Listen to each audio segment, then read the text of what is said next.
What's up, guys? Welcome back to another video. It is Vlogmas day 7, and today I'm coming at you a little different because there is no real vlog. It's gonna be me talking to y'all tonight because, let's be honest, I kind of sat in the house all day and watched webinars and was taking notes, and I'm not gonna make y'all sit through that. So I decided to come to y'all tonight with a story time video, and I really cannot decide what story I want to tell y'all. So I'm going to probably tell one story, see where the time is leading us to, and if I can fit a second story in there, I definitely will. You know what I'm saying? So so the first story I'm gonna tell y'all is about how me and my ex pretended to be the police and pulled somebody over.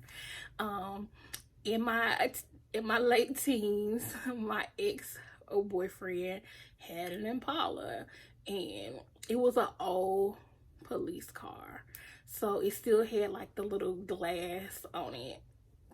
So a lot of times when we were riding around, people would slow up because they would assume he was the police. Like, he didn't have any of the markings on his car. It was just a white car with the police light on the side of it, but nothing else screamed police about it. But everybody knew, like, the cars with the lights back in the day, the little shiny lights, those was the cop cars. And they still was, in my city, they were still driving old cars and new cars, so they were like transitioning out, I guess. So some cops were still driving the classic cars with the little spotlight, and then some cops had newer vehicles, so there wasn't really no telling the difference at the time. Like, now you would know, like, that's not a police car, at least not in my city. You would know that's not a police car anymore. But back then, in the early 2000s, they were still rocking the vehicles. So definitely people thought that we were the police, that he was the police when he was riding around. And so, you know, my ex was into some things that I would question now. And so we were in, you know, questionable parts of town. Oh, the ghetto. The ghetto. So typically the people over there would be on high alert. So all I know is this particular day that we were riding down the street, we were bored, and for some reason he was like, let's pull somebody over. Let's pull somebody over. I was like, no, why would we do that? We don't want to pull nobody else. He was like all the time when we in this car, like, people slow down when we behind them, and they be slowing us up. Like, let's have some fun, let's pull some people over. So bet. He tells me to hop out the front seat, get in the back. For some reason, this dude had like a baseball hat in the back seat. So, you know, sometimes the cops in my city, they used to wear just the caps. The cap ain't say nothing about police. It's just a baseball cap, so it gave the illusion that he was a police officer. Because if you would have looked in your mirror from behind, you obviously would have knew that this man wasn't the police. Obviously. But again, we was on a questionable side of town where people were probably doing some things that they shouldn't have been doing, or they was driving without a license. And so, yeah, it made it all more realer for the person we pulled over. It's sad. So it's not even like he had sirens, y'all.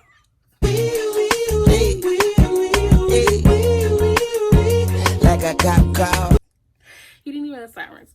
So I get in the backseat. He asked for the cap. I give him the cap, and we was like, bet. So we gonna figure out somebody that's gonna feel like an easy target, and we gonna pull him over. So we go ahead, I sit in the backseat, he starts driving. He's like, bet, this car right here, he a perfect target for us to pull over. He looks like somebody that could get potentially pulled over and would fall for it. So he did it. He got behind the car and started flashing his lights, just flashing them.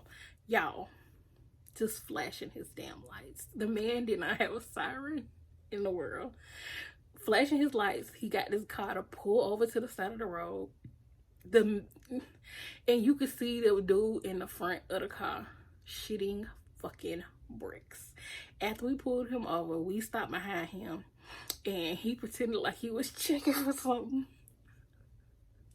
And he was like, oh shit, what we gonna do now? And I was like, I don't know. You decided to pull this po man over in your car trying to play like you the police, and you not the police. Why would you do that? So he's like, fuck it. We gotta get out of here. So you can just see the person in the other car kind of like panicking, like, you know, they looking around like you can see that. Because I was in the back seat, but I was kind of peeking out because I was being nosy shit. But I was trying to duck, you know, so they couldn't see that I was in the back seat the entire time, giggling my ass off. So anyways, he decides he opts not to get out of the car. Because, of course, if he got out the car, you know, no teenager. I mean, we were out of high school, but we definitely were still in our teens, early 20s. Like, you know, we not the police once we get out the car. So he's like, fuck it. We not going to do that. We just going to reverse and pull out of here and leave that man question. So that's what we did. We just reversed out of there.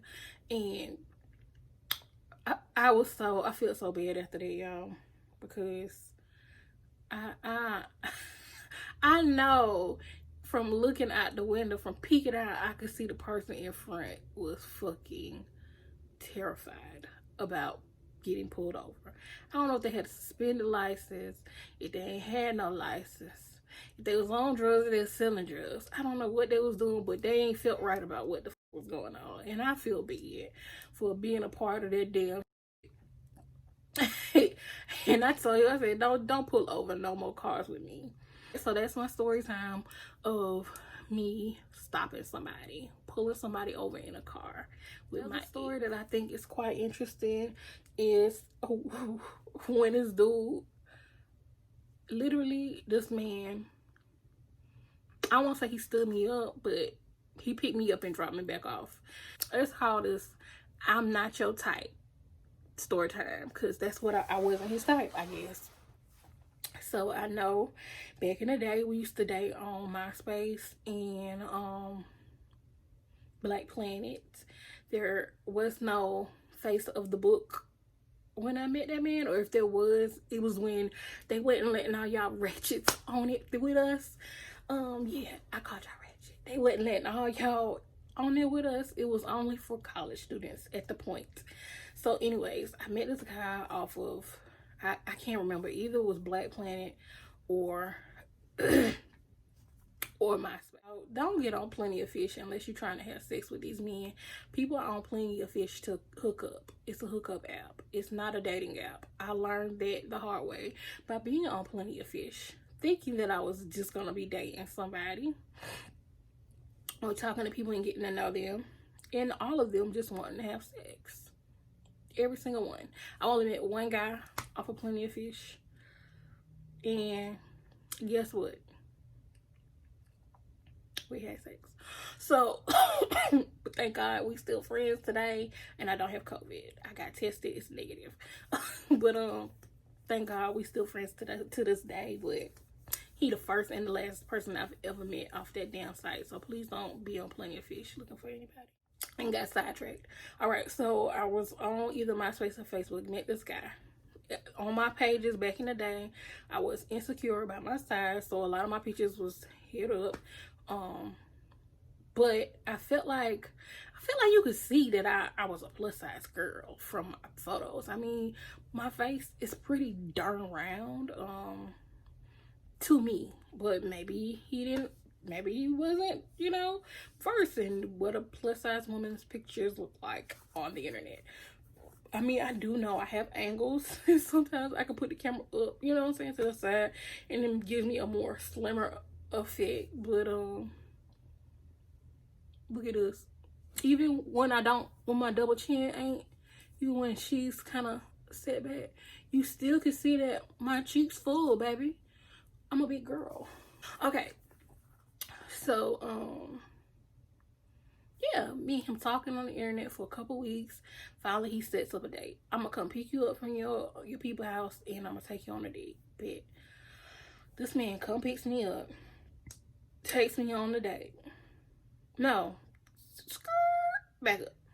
The man comes pick me up. He comes to the door to pick me up. Doesn't say nothing. Seems fine. We get all the way in the car. We talking. Everything seems fine. Where you taking me? Oh, we gonna go XYZ.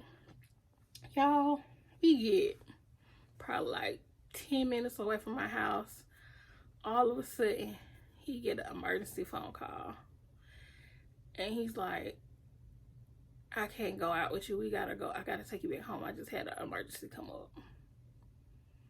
And in a minute, I was in the moment, I was like, oh, okay, that's fine. Take me back home. We'll link up another time. Like, not even think. I was so naive. I was so naive. Not even thinking that this man ain't that into you, baby girl. He don't want you. He done found out that you a big girl. He's not taking you on no damn dates. So he proceeds to turn back around and take me back to my house. It wasn't until my ass tried to like call and check on him later, and I realized that I couldn't get through. He was not answering my phone calls or my text messages or my messages online. He didn't want to talk to me. Like, at that point in my life, I was definitely insecure, had a lot of self-esteem issues. And so at that time, when I realized what was going on, girl, I was hurt. Talking about down bad, sad, crying. Like, how could you do that to somebody? Like, you could at least took me on the date.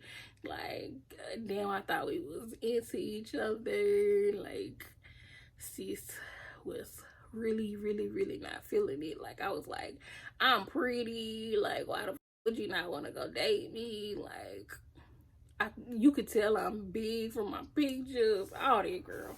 I was going through the whole spiel. But you never know what God was blocking out my life by letting that man send me back to my house, okay? All you can do is say what's for you is for you and what ain't for you ain't. And baby, I had to let that thing go.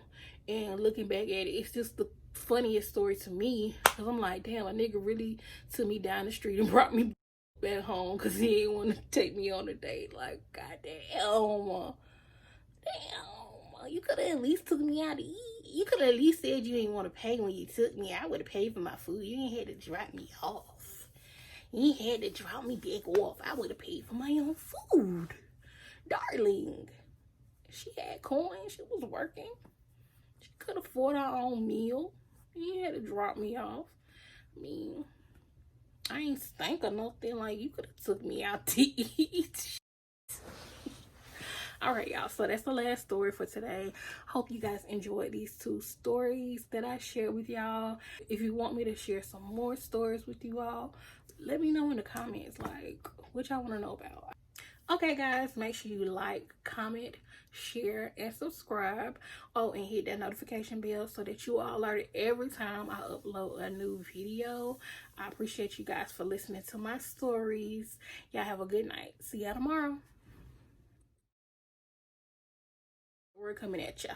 Who do I think I am, girl? Nobody, baby.